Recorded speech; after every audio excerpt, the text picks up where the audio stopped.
Search still underway for the shooter or possibly shooters who gunned down Takeoff, the 28-year-old Migos rapper who was killed in Houston, Texas, a shooting there outside of a party at 801 Billiards and Bowling. That shooting that we brought you as breaking news happened very early Tuesday morning. It was about 2:30 local time.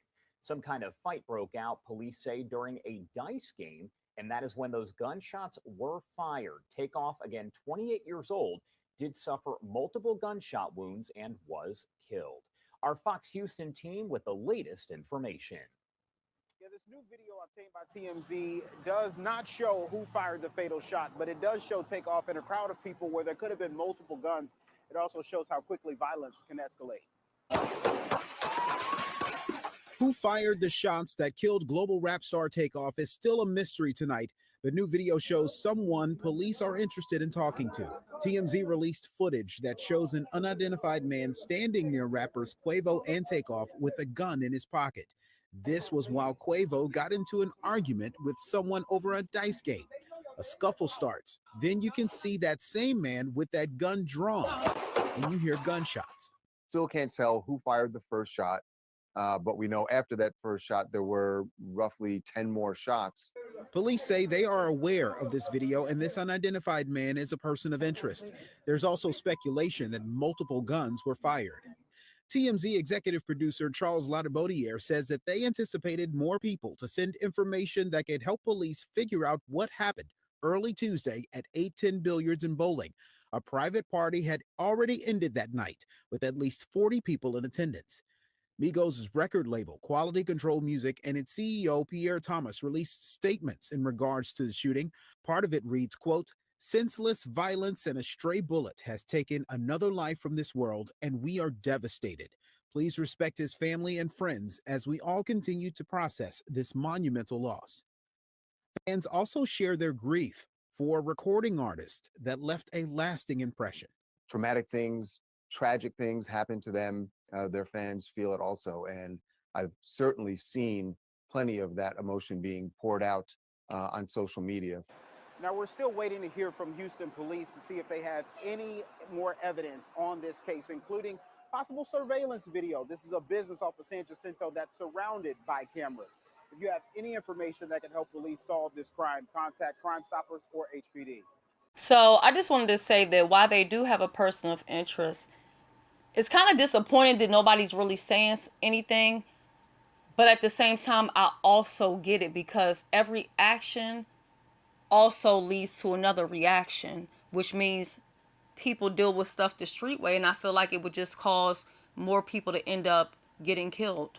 I'm definitely not saying that nobody should not speak, because I think that until people are held accountable and somebody goes to jail for this type of stuff, it's going to continue to happen over and over again. Like, this has to stop at some point. So let's go back to the news. To get a little bit more information.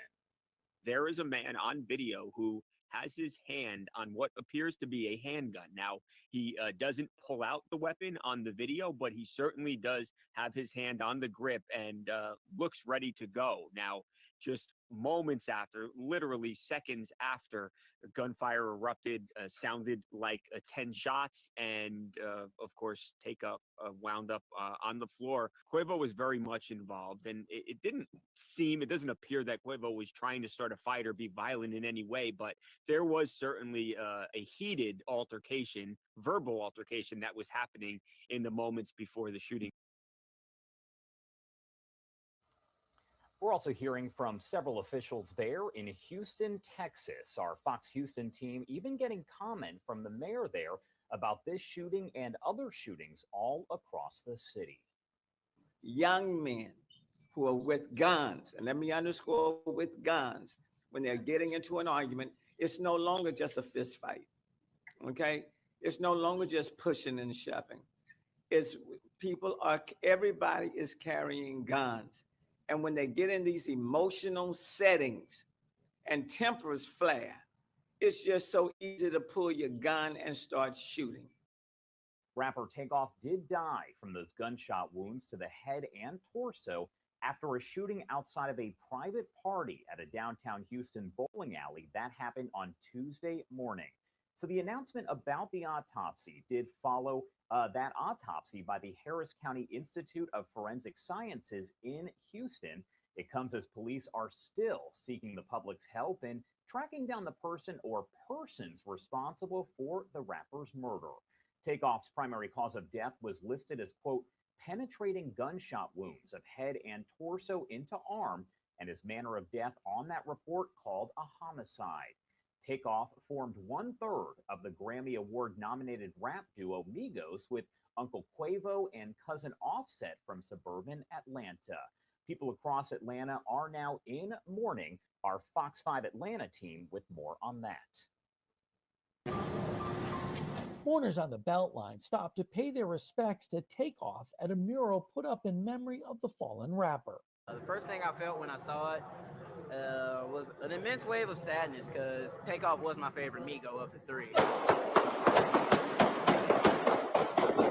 TMZ video captured the scene leading up to TakeOff's death, whose offstage name was Kirsnick Ball.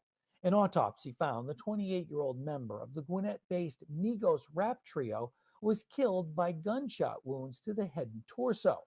This after a fight broke out at a private party at a Houston bowling alley. Police think TakeOff was an innocent victim. People are mad and they got access to a gun.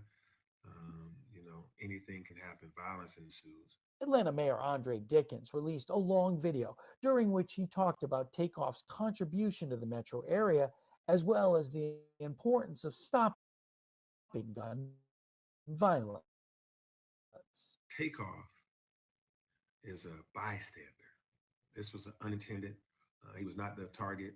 This is innocent bystander's life is lost. It's devastating. A sentiment echoed back at the Beltline mural. Definitely hurt the community with the loss of TakeOff, though, because he's Atlanta's finest.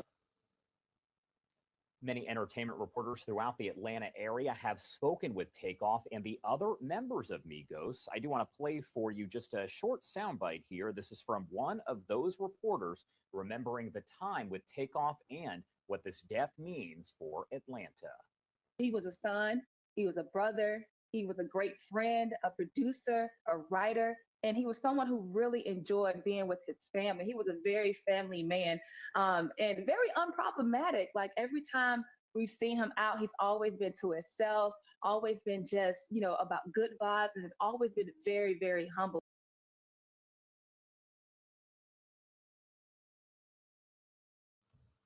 And that was one of the entertainment reporters there in Atlanta. Again, several of them have spoken with the members of Migos over the years.